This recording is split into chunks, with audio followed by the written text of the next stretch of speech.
Chaque année, 25 000 bacheliers tentent l'expérience. Thomas est l'un d'entre eux. Il a découvert les classes préparatoires il y a 6 mois en entrant en maths sup au lycée Saint-Charles d'Orléans. L'année prochaine, ce sont les concours d'entrée aux grandes écoles d'ingénieurs qui l'attendent.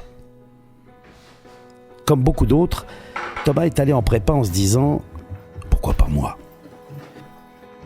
Donc j'ai décidé de faire une prépa parce que j'avais pas vraiment d'idée précise sur quoi vraiment m'orienter. Donc du coup je me suis dit pourquoi pas faire une prépa pour être ingénieur, etc.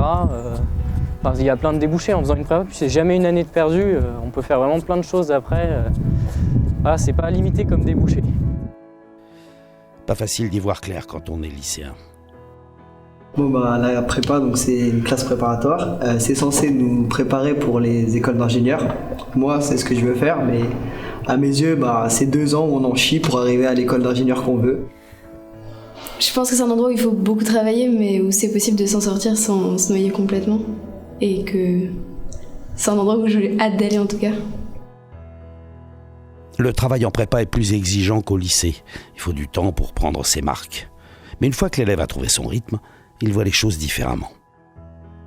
Donc ouais, par rapport à l'expérience de maintenant, c'est vrai que se mettre dans le rythme les 2 premières semaines, c'est dur. Il y a l'école qui tombe, les DS, etc. Mais après, une fois qu'on est dans le rythme, ça passe tout seul, il n'y a pas de problème. Et puis, c'est moins dur que ce qu'on imagine. Une fois qu'on est dans le rythme, c'est bon, on le fait et puis c'est tout. Choisir cette voie pas comme les autres mérite réflexion. Que fait-on en prépa ? Est-ce que je suis fait pour ça ? Qu'est-ce que je ferai après ? Voici le témoignage de 6 élèves au cœur de l'aventure.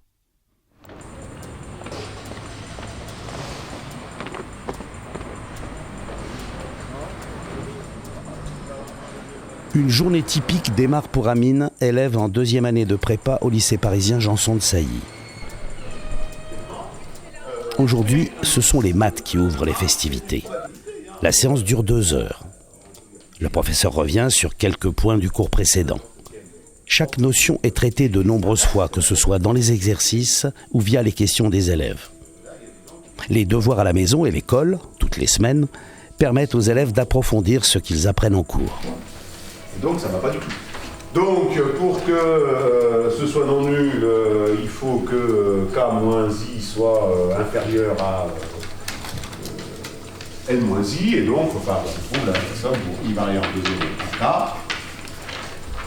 de ce machin qu'on peut calculer, sauf que c'est, on remplace K par K-I, donc K-I, P puissance K-I, ça, oui, et puis Q puissance. Simon, qui est dans la même classe qu'Amine, finit justement sa journée par une colle de mathématiques. Là du coup ça va être notre dernière colle de maths en trinôme avec Monsieur Moukam sur couple variable aléatoire et quadif.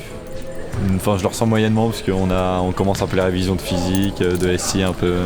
En ce moment on est sur plusieurs sujets à la fois, donc c'est un peu compliqué, mais sinon je sais pas, ça va, c'est colle habituelle quoi. 4 élèves, un interrogateur, 1 heure pour tester leurs connaissances et leur raisonnement. Une occasion idéale pour recevoir des conseils personnalisés.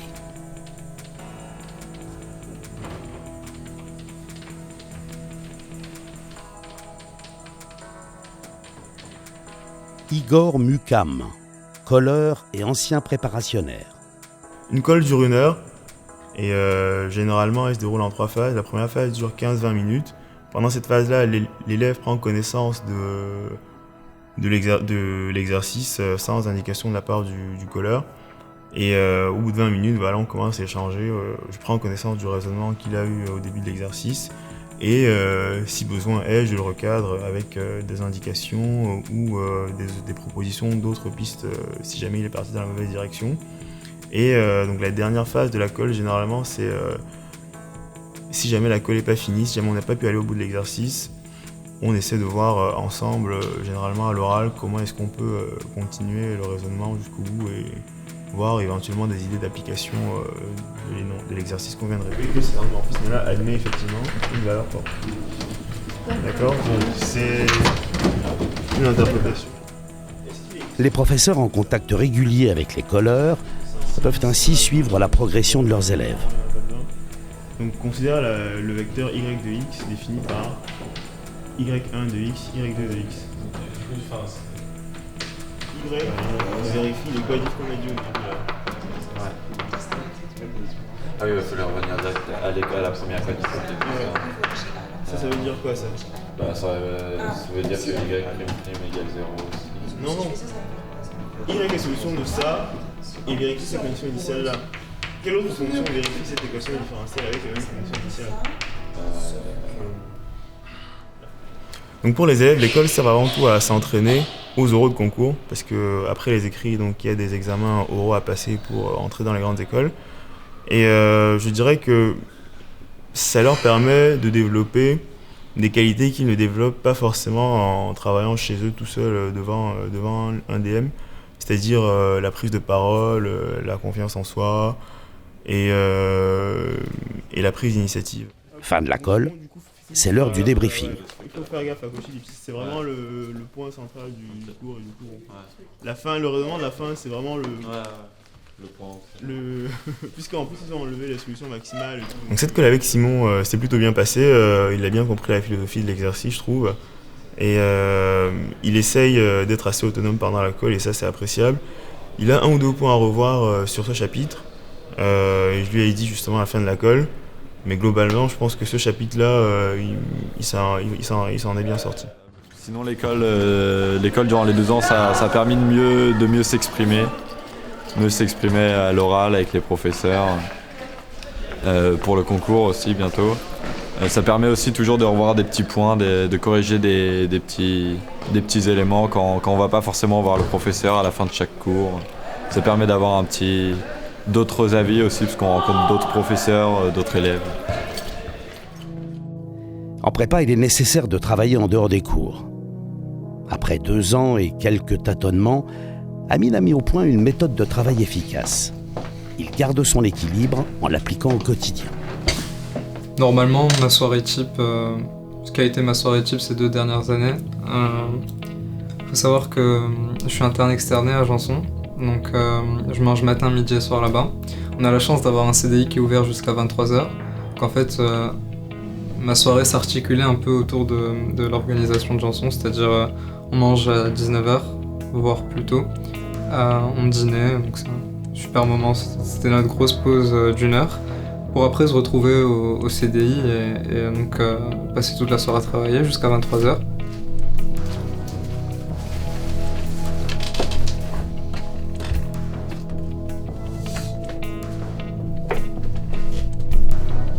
Une soirée type, ça commence par réviser son cours, parce que c'est essentiel, l'assimiler, déjà le comprendre puis l'assimiler, donc le relire 1 fois, 2 fois, voire plus.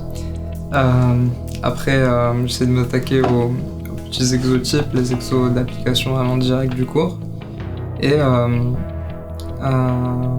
jusqu'à attaquer les gros problèmes, les problèmes qui vont prendre un peu plus de temps. Quitte des fois en fin de semaine, parce que faut savoir qu'on a des DS toutes les semaines, donc pour nous c'est le samedi matin. Mais souvent mes jeudis soirs et mes vendredis soirs, je les consacre totalement à soit des sujets de concours, soit des gros problèmes. En quoi il va y avoir dysfonctionnement? Mercredi 10h. Rémi, lui aussi en première année à Saint-Charles, écoute le cours de français. Il y a 1 an encore, il se demandait s'il était vraiment fait pour la prépa. Alors j'ai choisi de faire une prépa parce que déjà, depuis toujours, j'ai voulu faire ingénieur. Ensuite, pourquoi une prépa et pas un IUT ou en prépa intégrée? Alors déjà, moi, on m'a plutôt conseillé de faire une prépa plutôt qu'un IUT pour l'excellence, quoi. Parce que c'est quand même, il y a un meilleur niveau dans les classes préparatoires. Donc, on va commencer par... Comme Amine, Rémi a su trouver son rythme et ne regrette pas son choix. H qui peut être CD. Alors, est-ce que pour vous c'est clair que... Comme la plupart de ses camarades, il se dirige vers le métier d'ingénieur. En prépa, l'effort est concentré sur la préparation au concours. Le but, maîtriser l'ensemble du programme le jour J.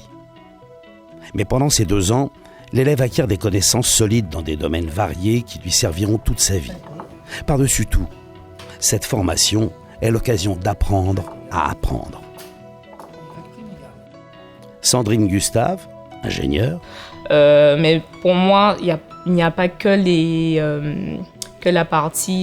matières en elles-mêmes qui m'ont apporté en prépa. C'est plutôt l'expérience humaine que j'ai vécue. Si Rémi a choisi la prépa, ce n'est pas seulement pour la qualité de l'enseignement, mais aussi pour des raisons financières. Alors il faut savoir aussi que les classes préparatoires intégrées sont beaucoup plus chères que les classes préparatoires normales, comme la prépa de Saint-Charles. Parce que on est déjà dans l'école, il y a déjà une intégration dans l'école, alors que quand on est en prépa classique, on doit préparer des concours pour rentrer dans les écoles. Les classes préparatoires sont avant tout un service public. Plus de 80% des établissements sont gratuits. Michel Henry, professeur de maths en classe de spé. Le gros problème qu'on a, nous, c'est l'autocensure. Et donc, n'importe quel élève de n'importe quel lycée qui est intéressé par ce qu'il fait en terminale peut trouver sa place en classe préparatoire. Ça, c'est vraiment un point essentiel à souligner. Même s'il y a une charge de travail importante, on est très bien encadré et c'est pas du tout comparable au nombre d'effectifs, par exemple, qu'il y a dans les facs, dans les amphis. Là, on est vraiment en petit comité et on est très bien encadré par les professeurs. Donc c'est vraiment ça vaut le coup quand on veut faire une école d'ingénieur ou une école de commerce, par exemple.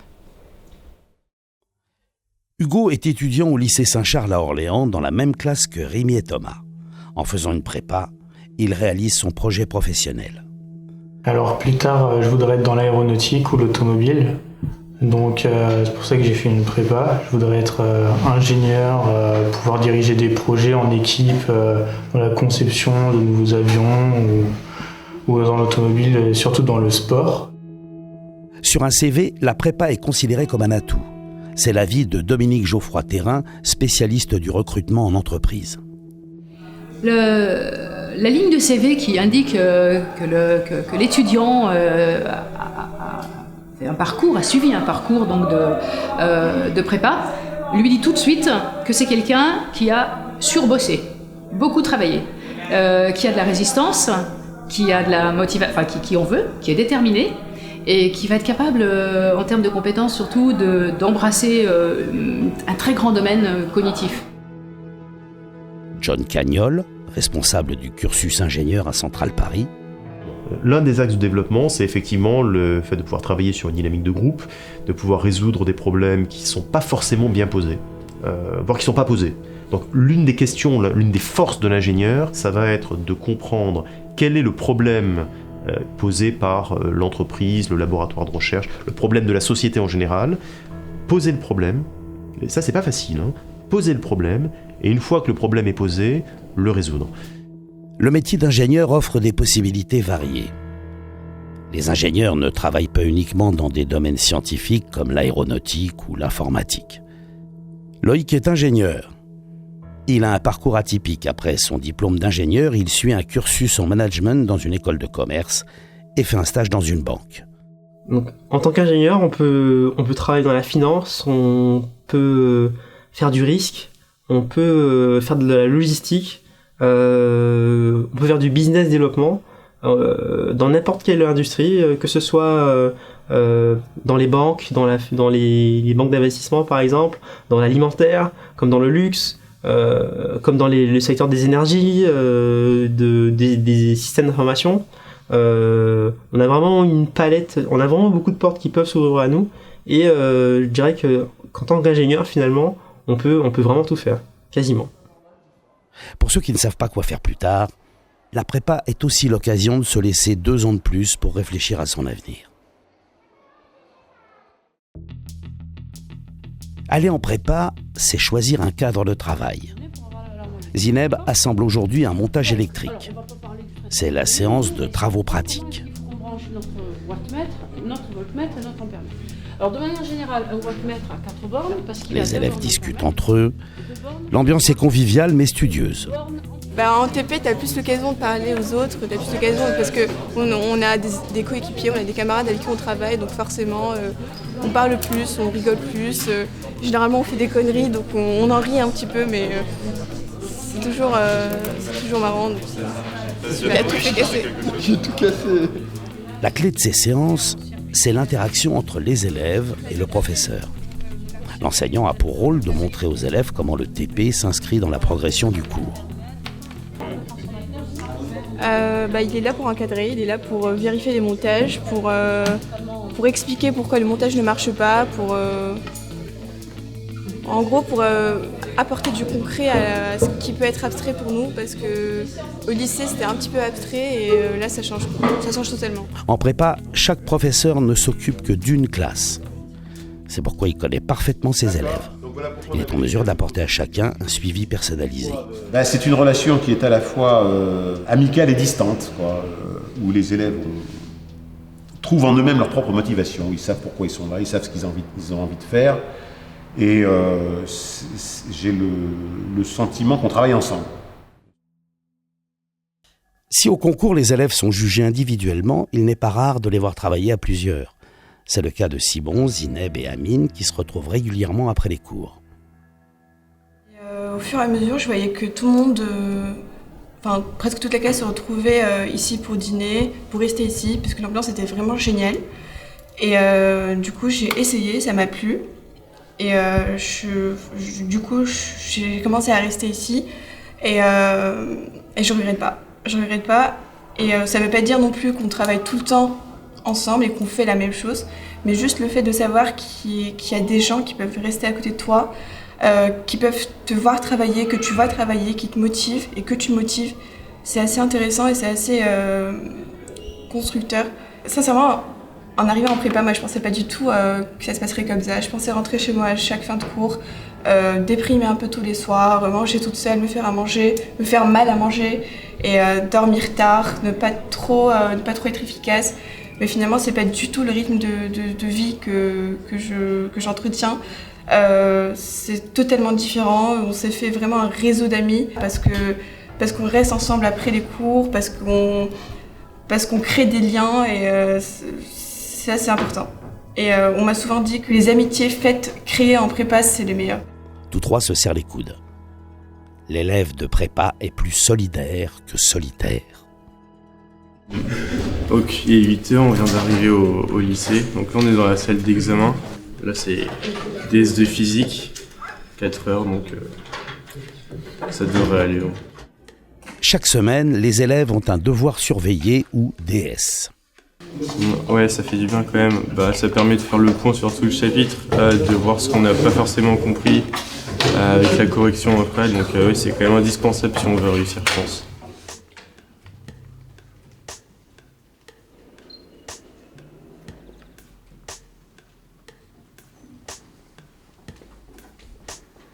Le sujet touche aux notions abordées en cours depuis le dernier devoir et est tiré de sujets de concours. Les notes obtenues constituent plus un indicateur qu'une évaluation. Elles sont comme l'école, un moyen d'identifier ses forces et ses faiblesses. 2-3 minutes, on termine tout doucement. Les devoirs surveillés permettent d'apprendre à gérer son temps, son stress et sa concentration. Une bonne gestion de ces points est cruciale pour les concours. Ça j'ai réussi. Ce DS c'était pas très bien. Franchement, les exos étaient très longs. Après, je sais pas, la chimie c'est pas mon truc, donc j'ai un peu foiré le truc. Mais franchement la méca, le dernier exo c'était sur 15 points. Ah, j'ai tout carburé. Voilà, j'aurais 15 sur 40. Après, faut diviser par 2 et ça fait 7,5 quoi.